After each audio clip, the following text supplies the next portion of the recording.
3월 2일 목요일 그사랑교회 매일 묵상 시작하겠습니다. 하이델베르그 요리문답 계속 우리가 살펴보고 있습니다. 인간의 죄와 우리의 구원, 그리스도를 통해서 우리가 구원을 받았고 그것을 믿는 믿음의 내용인 사도신경을 계속 공부하고 있습니다. 오늘은 38문인데요. 그리스도께서는 왜 재판장 본디오 빌라도에게 고난을 받으셨습니까? 본디오 빌라도에게 고난을 받으사, 그 내용이죠. 사도신경 안에 있는. 왜 하필 본디오 빌라도에게라는 말이 들어가고 고난을 받으사 이런 표현이 들어가는가 할 때, 그리스도께서는 죄가 없으시지만 우리에게 임할 하나님의 준엄한 심판으로부터 우리를 구원하시기 위해서 세상 재판장에게서 정죄를 받으신 것입니다. 이게 답이죠. 그러니까 왜 하필 본디오 빌라도라는 단어, 이 이름이 쓰여져 있냐면, 예수 그리스도의 십자가의 그 재판은 이 역사적 사실이다. 본디오 빌라도라는 역사적 인물인 그 재판장에게서 예수님이 재판을 받으셨다는 거죠. 그 역사적 사실이라는 것을 분명히 해줍니다. 두 번째는 이것이 그냥 단순히 예수님이 십자가에서 단순히 죽을 때 어떤 사적 복수를 통해서 십자가에 죽은 것이 아니라 어떤 법정에서 공식적인 절차를 통해 공적 집행을 통해서 이제 이루어진 일이죠. 이것은 세상의 어떤 재판장 안에서 이루어진 일이지만 어떤 의미에서는 하나님의 법정에 서 있다라고 보는 거죠. 그러니까 본디오 빌라도는 예수님이 죄가 없는 줄 알았습니다. 근데 죄가 없는 줄 알았지만 예수님을 죄인이라고 선언하죠. 이렇게 사법의 정의가 무너진 건데, 그래서 사람들이 예수님이 죄가 없지만 죄인으로 죽었다는 것을 알게 되는데, 이것은 결국 하나님의 법정에서 죄가 없으신 그분이 우리의 죄를 위해서 하나님의 심판을 선고하셨다는 하늘의 법정의 어떤 의미를 그 속에 다 담고 있습니다.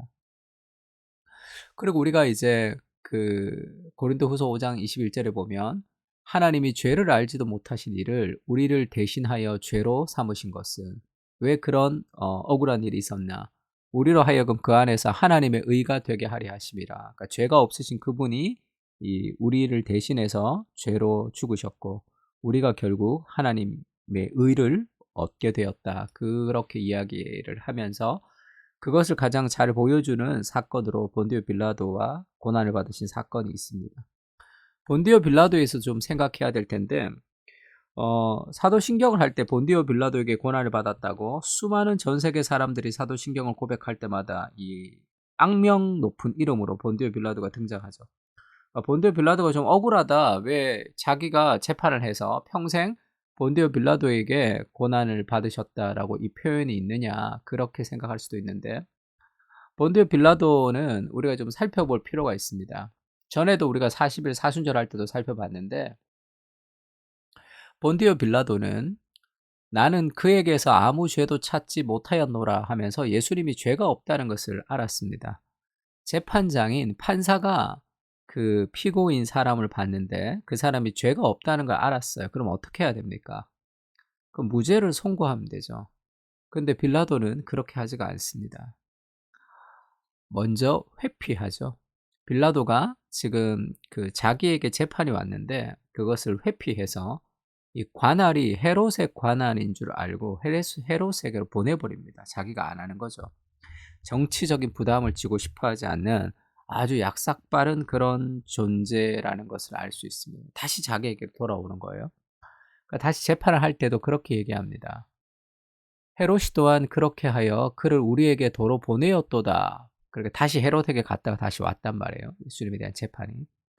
보라, 그가 행한 일에는 죽일 일이 없느니라. 그래서 사람들은 예수님을 십자가에 죽이라고 요구를 하는데 재판장이 죄가 없어서 죽일 일이 없다는 거야. 그러므로 때려서 놓겠노라. 이런 아주 희한한 얘기를 합니다. 죄가 없으면 무죄로 방면하면 되는데 죄가 없는데 왜 때려서 놓죠? 그거는 지금 예수는 힘이 없는 피고고 지금 예수를 고소한 사람들의 마음을 달래기 위한 거죠. 그럼 완전히 나쁜 놈이죠. 죄 없는 사람을 왜 때려서 놓습니까? 사람들의 마음을 좀 달래려고 하는 그런 술수를 쓰고 있는 거죠.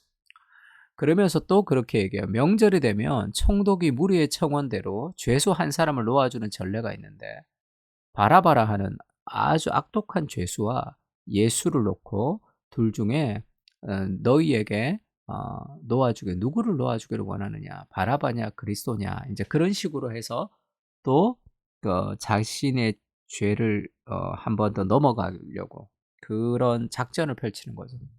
근데 무리들이 그 악독한 바라바를 놓아주라고 하고 예수를 십자가에 죽이라, 이제 그렇게 얘기하는 거죠. 그래서 본디오 빌라도는 분명히 알았습니다. 그가 그들의 시기로 예수를 넘겨준 줄을 알았어요.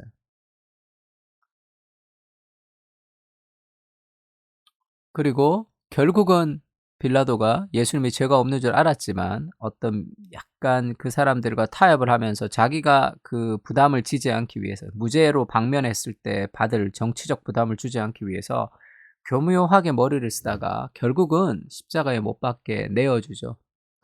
빌라도가 이르되 어찌 미냐, 무슨 악한 일을 하였느냐 하니, 이 사람이 무슨 악한 일을 했냐, 왜 그러냐 이렇게 얘기하니까 무리가 더욱 소리를 지르죠. 십자가에 못 박게 하소서, 이렇게 얘기했습니다. 빌라도가 결국 예수를 채찍질하고 십자가에 못 박게 넘겨주는데, 왜 예수님을 넘겨줬느냐 하면 빌라도의 마음을 성경에는 어떻게 표현합니까? 빌라도가 무리에게 만족을 주고자 하여, 빌라도는 이 다른 사람에게 만족을 주고자 했습니다. 그것이 자신에게 유리했기 때문이죠. 그래서 예수님을 십자가에서 못 박게, 죄가 없는 줄 알지만 그 자신의 권력을 활용해서 자신의 이익을 취득하는 거죠. 무리에게 만족을 주고자 하여 예수님을 십자가에 못 박았습니다. 이 무리가 어떤 요구를 했냐 보면, 빌라도가 자꾸 놓아주려고 하니까 이 무리들이 빌라도에게 완전히 코너에 모는 얘기를 했어요. 빌라도가 예수를 놓으려고 힘썼으나 유대인들이 소리를 지르며 이렇게 얘기하죠. 이 사람을 놓으면 너는 가이사의 충신이 아니다, 이렇게 얘기해요.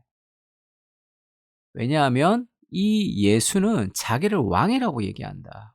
우리의 왕은 가이사인데, 이 시저죠. 로마의 왕이 우리의 왕인데 왜 예수가 자신을 왕이라고 하느냐? 그것은 이 로마를 향한 반역이다. 당신이 지금 예수를 놓아주면 너도 반역자의 대열에 낄 수도 있다. 그렇게 협박하는 거죠. 결국 자신의 정치적 부담을 위해서 예수를 십자가에 넘겨주는 아주 교활하고 아주 비겁한 존재가 본디오 빌라도죠. 이 본디오 빌라도가 누굽니까? 우리죠. 예수 그리스도를 믿고 예수님을 주님으로 우리가 섬긴다고 이야기하지만 결국 결정적으로 내가 유리하는 상황에서는 나의 유리한 것을 선택하면서 예수님을 버릴 때가 있습니다. 나의 계명을 가지고 지키는 자야지 나를 사랑하는 자다 얘기하지만 우리 예수님 사랑하지만 계명을 지키지 못할 때도 많죠. 하나님을 사랑하고 예수님을 사랑하지만 내가 더 사랑하는 대상이 있을 때 우리는 예수님을 버리기도 합니다. 나의 만족을, 사람들의 만족을 위해서 예수님을 우리가 십자가에 못 박아서 십자가에 내어주는 그 본디오 빌라도의 그 교활하고 비겁한 마음이 우리 안에도 분명히 존재하고 있다는 것을 기억해야 되겠죠. 그래서 본디오 빌라도에게 고난을 받으사 할 때, 본디오 빌라도 그놈 참 나쁜 놈이구나 이렇게 생각하지 말고, 본디오 빌라도에게 고난을 받으사 할 때 그 본디오 빌라도가 내가 예수님을 십자가에 넘겨준 죄인이고 내가 그리스도를 십자가에 못 박은 살인자다라는 그런 자신의 죄인됨을 좀 돌아볼 수 있어도 좋을 것 같습니다. 본디오 빌라도에게서 우리의 모습을 봅니다. 그리스도를 십자가에 넘겨준 못 박은 죄를 회개합니다. 십자가에 넘겨준 죄, 십자가에 못 박은 죄를 회개하는 거죠. 나도 늘 하나님, 예수님을 주님으로 모신다고 하지만 결정적으로 내가 유리한 때는 예수님을 저버릴 때가 너무 많습니다. 라는 우리의 삶을 좀 회개했으면 좋겠고, 두 번째는 우리를 대신하여 하늘의 법정에서 죄 없으신 그분이 죄를 감당해 주신 은혜에 감사하며 살게 하옵소서. 그 은혜를 좀 기억하는 게 좋습니다.